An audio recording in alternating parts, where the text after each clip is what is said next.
जय श्री राम। गोस्वामी तुलसीदास रचित कलजयी रामचरितमानस का एक प्रसंग आज सबसे साझा करना चाहूँगी।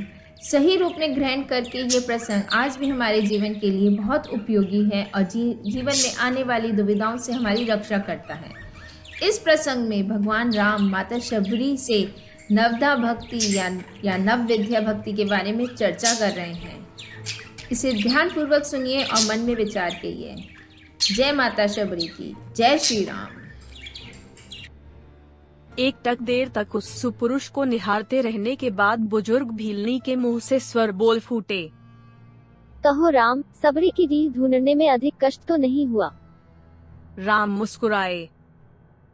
यहाँ तो आना ही था माँ, कष्ट का क्या मूल्य। जानते हो राम, तुम्हारी प्रतीक्षा तब से कर रही हूँ जब तुम जन्मे भी नहीं थे। यह भी नहीं जानती थी कि तुम कौन हो, कैसे दिखते हो, क्यों आओगे मेरे पास। बस इतना ज्ञात था कि कोई पुरुषोत्तम आएगा जो मेरी प्रतीक्षा का अंत करेगा।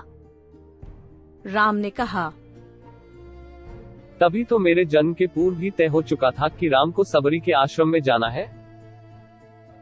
एक बात बताऊं प्रभु, भक्ति के दो भाव होते हैं, पहला मरकट भाव और दूसरा मार्जार भाव। बंदर का बच्चा अपनी पूरी शक्ति लगाकर अपनी माँ का पेट पकड़े रहता है ताकि गिरे ना।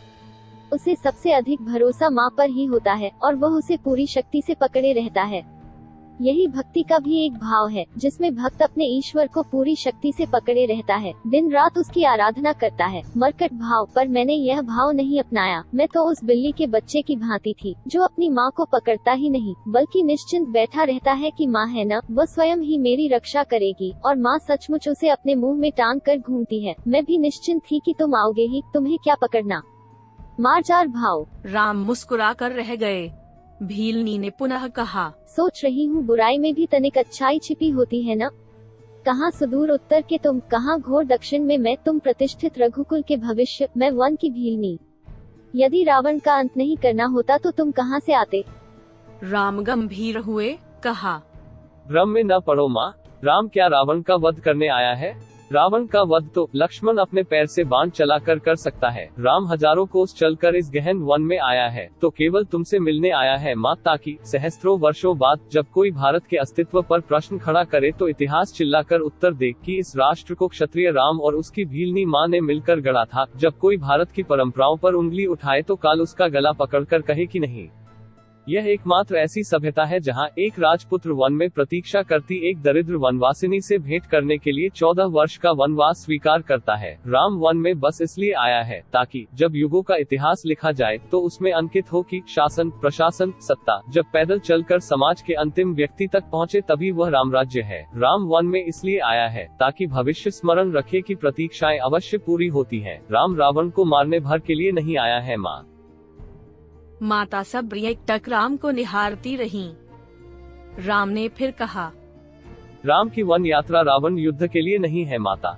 राम की यात्रा प्रारंभ हुई है भविष्य के आदर्श की स्थापना के लिए। राम निकला है ताकि विश्व को संदेश दे सके कि माँ की अवांछनीय इच्छाओं को भी पूरा करना ही राम होना है। राम निकला है कि ताकि भारत को सीख दे सके कि किसी सीता के अपमान का दंड असभ्य रावण के पूरे साम्राज्य के विध्वंस से पूरा होता है। राम आया है ताकि भारत को बता सके कि अन्याय का अंत करना ही धर्म है। राम आया है ताकि युगों को सीख दे सके कि विदेश में बैठे शत्रु की समाप्ति के लिए आवश्यक है कि पहले देश में बैठी उसकी समर्थक शूर्पणखा की नाक काटी जाए और खर दूषणों का घमंड तोड़ा जाए। और राम आया है ताकि युगों को बता सके कि रावणों से युद्ध केवल राम की शक्ति से नहीं बल्कि वन में बैठी सबरी के आशीर्वाद से जीते जाते हैं। सबरी की आंखों में जल भर आया था। उसने बात बदलकर कहा। बेर खाओगे राम?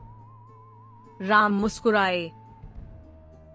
बिना खाए जाऊंगा भी नहीं माँ। सबरी अपनी कुटिया से झपोली में बेर लेकर आई और राम के समक्ष रख दिया।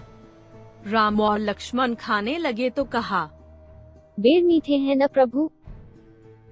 यहाँ आकर मीठे और खट्टे का भेद भूल गया हूँ माँ। बस इतना समझ रहा हूँ कि यही अमृत है। सबरी मुस्कुराई, बोली। सचमुच तुम मर्यादा पुरुषोत्तम हो राम।